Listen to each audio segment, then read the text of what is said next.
Mark Carney needs to start using his relationship with Donald Trump to Canada's benefit, not our detriment. Hi, I'm Brian Lilley, political columnist for the Toronto Sun. Ever since Mark Carney was elected, he has been, working against Donald Trump instead of with Donald Trump. Now, some of you may say, look, that's completely acceptable. We support that. We like that because Donald Trump has attacked us. He has brought in tariffs. He's done all these things. He's talked about annexing us. Look, he's not going to annex us. And the tariffs, well, that's something to deal with on another matter.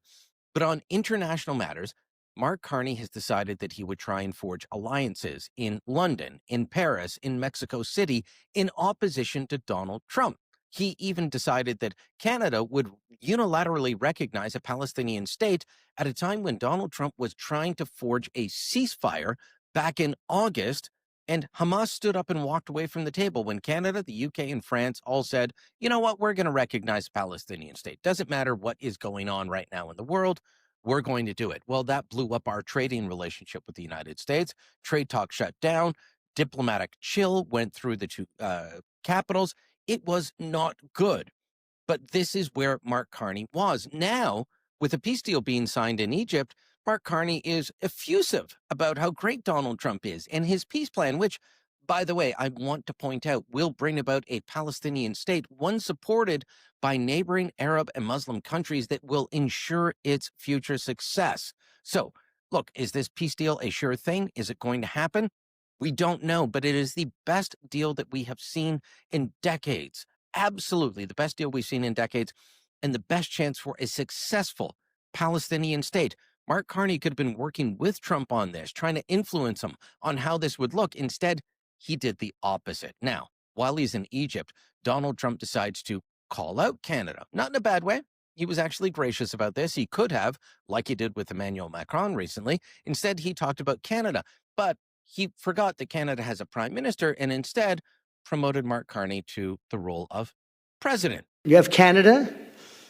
It's so great to have, in fact, the president called and he wanted to know if it's worthwhile. He knew exactly what it was. He knew the importance. Where's Canada, by the way? Where are you? Where are you?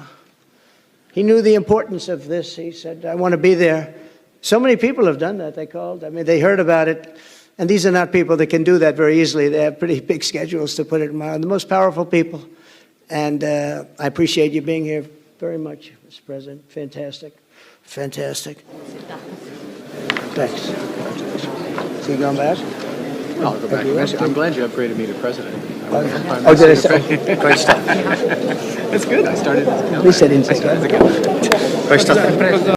Now, it's a bit tough to hear at the end there, but what Trump said was, at least I didn't call you governor, and they laughed about it. Governor is what Trump used to call Justin Trudeau, our former prime minister, who he liked demeaning because the two of them didn't get along. They were two people that would never get along.